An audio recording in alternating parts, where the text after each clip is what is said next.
భారతీయ జనతా పార్టీకి ఈ సిరిసిల్ల మున్సిపాలిటీని అప్పచెప్తే ఈ సిరిసిల్ల మున్సిపాలిటీ అభివృద్ధి చెందో మేము చేర్చిపడతాం. కేంద్రం నుంచి నిధులు తీసుకెళ్తాం.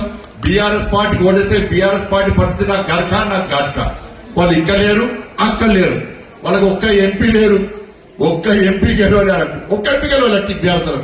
ఇలా కేసీఆర్ కోరిక అంటున్నాడ బీజేపీకి ఏముంది, నీకేముంది, నీ అయ్యకేముంది చెప్పరాదు. నీ అయ్య ఫావులు ఎవరు, నువ్వు తిరిగినా ఎవరు అడుచుకుంటలేదు. నేను ఒక్క ఎంపీ గెలవలేను, ఎమ్మెల్సీకి క్యాండిడేట్ దొరకలే. ఎమ్మెల్సీలో మనం గెలిచాం, ఒక 2 గెలిచాం ఎమ్మెల్సీ. బీఆర్ఎస్ లో క్యాండిడేట్ దొరకలే. బీఆర్ఎస్ లో ఒక్క ఎంపీ లేడు. 100 సీట్లు గెలుస్తామన్న కేసీఆర్ కొడుకు ఇలా ఏమైంది నీ పరిస్థితి? నీ ఎమ్మెల్యేలు నీ పార్టీలో ఉంటారా ఉండరా అని గ్యారెంటీ లేని పరిస్థితి. అసలు నీ పార్టీ ఉంటారా ఉండరా అని గ్యారెంటీ లేని పరిస్థితి. చెల్లి ఒకరికి పోతున్నది, అల్లుడు ఒకరికి పోతున్నాడు, కొడుకు ఒకరికి పోతున్నాడు. ఆ ముస్తానే పెద్దనే ఇక వశపడక రోజు 4 పెగ్గులు చంపుకుంటా ఫామ్ పట్టుకున్నాడు. నెలకు ఒక్కసారి బయటికి వెళ్తాడు. నేను ఉన్నా అని చెప్పుకోవడానికి యశోద హాస్పిటల్ పోతాడు. కేసీఆర్ ఉన్నాడంటే యశోదాస్పత్రిని చూడాలి. టెస్ట్ల కోసం ఆయన మంచి కూడా కోరుకుంటాం. ఒక ఇంకో రాష్ట్రం కోరుకునే పార్టీ భారతీయ జనతా పార్టీ కాదు. కేసీఆర్ సారు నిండు 100 ఏళ్లు ఆయుర ఆరోగ్యాలతో ఇంకా ఎక్కువ ఐశ్వర్యాలతో బతకాలని కోరుకుంటాం. నేను ఇంకో రాష్ట్రం కోరుకునే పార్టీ భారతీయ జనతా పార్టీ. అందరూ క్షేమం కోరుకుంటాం మనం. కానీ కేసీఆర్ సార్కి ఏం చెప్పినా అప్పుడప్పుడు యశోదాస్పత్రి పోతాడు, పోయి నేను ఉన్నా అని చెప్పుకుంటాడు. ఇక ఏమంటే ఎలక్షన్ అప్పుడు బయటకు వస్తాడు, నేనున్నా మళ్ళీ చెప్పుకుంటాడు.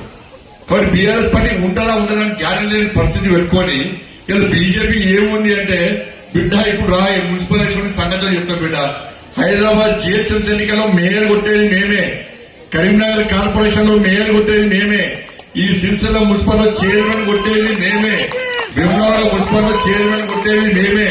పోయినసారి సిరిసిల్ల మున్సిపల్ లో బీఆర్ఎస్ కంటే ఇండిపెండెంట్ గా గెలిచారు. ఇండిపెండెంట్ గెలిచారంటే కేటీఆర్ నిలబడటం మీద ఇండిపెండెంట్ గెలిచారు. కేసీఆర్ మీద ఎంత వ్యతిరేకత ఉందో ఒక్కసారి అర్థం చేసుకోండి. పార్లమెంట్ ఎన్నికల్లో ఈ కేసీఆర్ కొడుకంటే ఎక్కువ నాకు వచ్చినాయి. అందుకే సిరిసిల్లను ఎప్పుడు మర్చిపోను, సిరిసిల్లకు ఎప్పుడు అండగా ఉంటా. ఏ సమస్య వచ్చినా మొన్న వర్షం వస్తే హెలికాప్టర్ తీసుకొచ్చింది నేనే.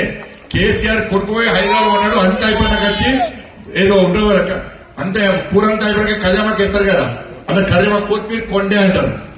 కొత్తిమీర కొండలకు వచ్చిండు, ఇట్లా చూసి పీకింది ఆయన. హెలికాప్టర్ తెచ్చి తెప్పించిన వాళ్ళు నేను తెప్పించిన, ప్రజలను కాపాడేది ఎవరు నేను కాపాడినా.